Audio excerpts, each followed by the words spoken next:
People underestimate the power of colors. While the first impression of a product, environment, brand or a person is influenced between 62 to 90% by the color alone. Think about any of the brands, creators or companies you like. What's the first idea that comes to mind? The color. Our subconscious mind creates an impression as we look at someone or something. This is called priming. If you see someone in black clothes, you immediately think they are mourning. While you see someone in a bright yellow coat, you think they are childish and playful. If you are not using colors intentionally for your personal brand, then you're creating a fake persona. One of the tools of creating a powerful brand is colors. There's a different emotion attached to every single one. Understanding how to choose the right colors is like expressing yourself honestly. There is even application to everyday situations. If you go to a job interview with a beige coat on and a white t-shirt, or a yellow coat on and a black t-shirt, then there is going to be some differences. So how can we understand the psychology behind it? What is branding? Before we can understand colors, we need to understand branding. So what's that? Brand is a person's gut feeling about a product, service or company. A brand is not your company, it's not your Instagram page, it's not your colors, it's not your room, it's not your phrase. A brand is not what you say it is, it's what they say it is. The purpose of branding is building trust and loyalty. The customers decide what that is and not you. They decide why they are trusting you and why they are loyal. You're building this brand with the hope that they will have a good impression and gut feeling. The degree of trust I feel towards the product, rather than the assessment of its features and benefits, will determine whether I will buy this product or that product. The time we live in, there is endless information and products, but finite time and resources. Almost every company has the same product, there is only a small difference. But some can change significantly more, and what's the difference there? Trust and loyalty. If you are loyal and you trust the brand, the price doesn't matter, because that's the product you like. The other companies with the same product, even though they are not significantly better or worse, you question them. You think that their product is cheap, or it's not good, or it's not quality, or something is bad with it, but that comes from a deep connection with a different brand. How companies and creators are building this brand is different, but one of the building blocks is colors. Colors can evoke trust and loyalty if used correctly, but if not, it can evoke anger and hatred. But how to understand these colors? There are loads of colors, each has some positive and negative attribute to it. It's crucial to use them correctly, but what would happen if you use them incorrectly? For example, a creator who uses only black and white will get monotonous. It's boring and dull. It has a coldness to it, a distancing effect. Also, using only black and white colors are linked with anxiety and depression. Or let's say you stand for saving the earth, then using magenta and pink will create confusions. People need a powerful color which they can connect you and your brand to. This creates a special connection. Colors. There is 16 million colors from the RGB model. Every color has a positive and negative side to it, so it's very important to choose them correctly. Red color's positive attributes: power, passion, energy, fearless, excitement. Negative: anger, danger, warning, defiance, aggression, pain. Also, it encourages appetite and excitement, so that's why fast food companies like it, and reduces analytical thinking. Blue color's positive attributes: trust, security, loyalty, logic, serenity, security, dependability. Negative: coldness, emotionless, unfriendliness, unappetizing. It's the world's favorite color and it creates calmness. A lot of tech and IT companies use it. Yellow color's positive attributes: optimism, warmth, happiness, creativity, intellect, extroversion. Negative: irrationality, fear, caution, frustration, anxiety. Cover this. It's a positive color, but I think it's overused in the content space. Be aware that using too much of yellow can cause anxiety and stress. Green color's positive attributes: health, hope, freshness, nature, growth, prosperity. Negative are boredom, stagnation, envy, blandness, debilitation. It's connecting to nature and it represents power and strength. It's commonly used for companies that are saving the world. Orange color's positive attributes: courage, confidence, warmth, innovation, friendliness, energy. Negative: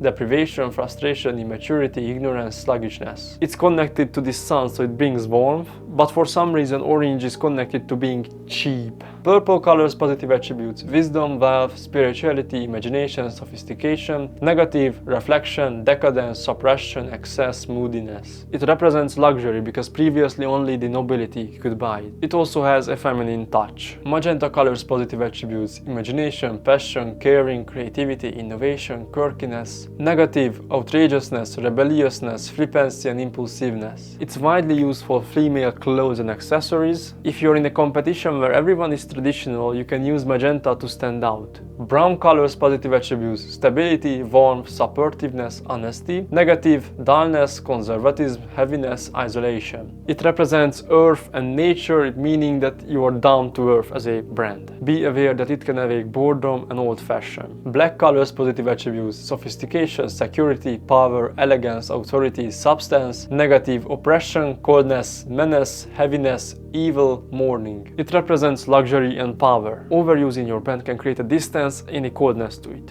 White color's positive attributes: innocence, purity, cleanliness, simplicity, pristine. Negative: emptiness, plainness, caution, distance. It's very helpful, but with the right execution. It can cause an emptiness which can create a distance with the customer. Brand construction. Knowing every major color is very crucial for building a good brand. But for choosing a color and constructing your brand, we need 5 steps. Firstly, target audience. It's really important to understand the right colors for your target audience. Understand who you are targeting, not just demographics, but as people. As creators, we are creating content for our younger self, so we need to understand the traits we had. As I'm targeting content creators, agency owners, coaches, consultants, or anyone related to content creation, I know they are looking for these traits: knowledge, wisdom, loyalty, trust, and a little bit of playfulness. If you're not a creator, then creating a buyer's persona is your best choice. You can look it up. There is a lot of different templates that you can fill out to help you understand it. Positioning. In your niche, they are competitors. You need to understand them and where they are staying. Look at what colors are they using and understand why. And also, because branding needs differentiation, you need to slightly be different than them. One of the main aspects of a powerful, great brand is positioning yourself differently. What I've seen in my niche that there were overused yellow, blue, black and white. Now, why are they using it? Well, I have understood it from the colors attributes. Yellow is for creativity, blue is for loyalty and trust, and black and white is for power and purity. By understanding what they use, I can position myself into a point of singularity. That's the process I use for creators and personal brands to stand out. Because singularity is the state where a creator secures dominance over the niche, attracting most of the views. If you want to know more about it, there is a link down below. Check this video. Thirdly, your personality. As a creator or personal brand, you don't need to create your own personality, but you need to understand it. While with a company, a personality needs to be built, which is going to represent the needs of the customers. For us, we need to understand our own traits and personality. For this, I have used some questions. What are my traits? What colors do I like? What do I want to represent? And the results for me was that I'm playful by nature, but I like brown and a dark green aesthetics. And what do I want to represent? Well,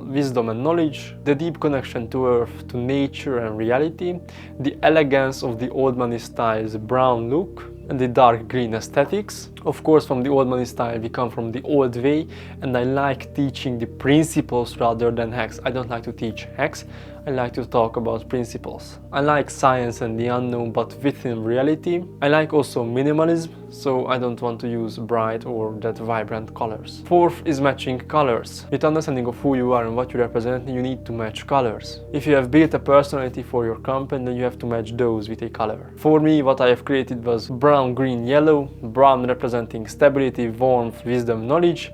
Green representing growth, freshness, hope. Yellow representing happiness, creativity, intellect. Here you need to be creative. What colors go with one? Who you are, what do you like, what do you want to represent with the colors, what are the color attributes, do they go together? If you lack or struggle with creativity, I have a 3-step framework that I have developed for myself. There is a link down below for a different video. This is it, you can check it out. Also, I have made a mistake which I want you to avoid. I have chosen colors which doesn't flow with each other that well. For every color there is a complementary, monochromatic, analogous, triadic, tetradic pair. So if I have chosen brown and green and yellow, I have to find some kind of balance which each of them goes with each other. Each of them has a pair, so somehow I can find a solution to it which can create a good look, not a bad one. But I have found for this a tool, because otherwise I wouldn't have known what are these pairs, and there is a link down below. It's a color wheel, you can check it out. 5. Design. With the colors there is only one step left: creating. Designing elements into your personal brand which looks good in the same fashion. Every kind of color is the same everywhere, and this is so unique for everyone that I cannot give one-on-one help here. If you want my coaching, then DM me on Instagram coaching. There is a link down below, you can do that. Also, you can check all of my social media accounts to see how I did it. But let me give you some help with some tools which helped me a lot with creating these. The first is Cosmos. There is a link down below to check my profile. It's a tool where you can gather visual elements, color palettes, UI, design, gradients, or any inspiration you want. I highly recommend using this platform because you can collect from different places the color palettes, and from that the creation is much easier. What they have is a web extension, and anything which is a picture you can save to Cosmos. So I went into Pinterest, Instagram, and everywhere, and I collected the colors which I like, and later on I could easily create color palettes. And this brings me to the second tool, which is colors. This is the tool for creating color palettes, and for me, because I had every kind of idea down in my Cosmos, I can easily just pick a color and put it there. Of course, it took 7 to 8 tries until I've come up with something which I like. Third is Figma. Designing something is very hard, and I tried Photoshop but it didn't really work. But with Figma I was able to create these looks which I like. You can see it everywhere on my social media profiles, on my YouTube thumbnails, in my newsletters. These graphs which I do, I will put one here. These all come from Figma. I created there. Now how I learned Figma, because I've never used it before. I did stupid stuff until I understood the basics, then watched some videos on how to do something amazing, and I have decided to do something else. Yeah, watch videos how to create mesh gradients, but when I tried them, it didn't look cool for my style. So I thought I will not do that, and I've created my own style. This will take time, so don't worry. Just pick colors which you like and just start using them, and you can later on design really good looks, or you can pay someone. This is the process of building a great, powerful brand, using colors to build trust and loyalty. We do not reach goals, we become the person who can achieve them. Charlie Morgan. If you already heard this advice and you still haven't found success, let me help you out. Every successful person tells how you can achieve success with goals, but no one tells how. So through my longest journey and with a ton of failed businesses, I realized I have a framework which can help me achieve my success. The OQP framework. There's a link down below. This is a free product that you can check out and learn how can you achieve your goals. It is the reality transformator. And if you want to build a personal brand which will give you the freedom you want and the lifestyle you want to live, then DM me the word coaching on Instagram and I will help you out. Thank you so much for watching this video. Every Thursday I'm going to bombard you with more information about content creation, entrepreneurship and self-improvement. I will see you next time.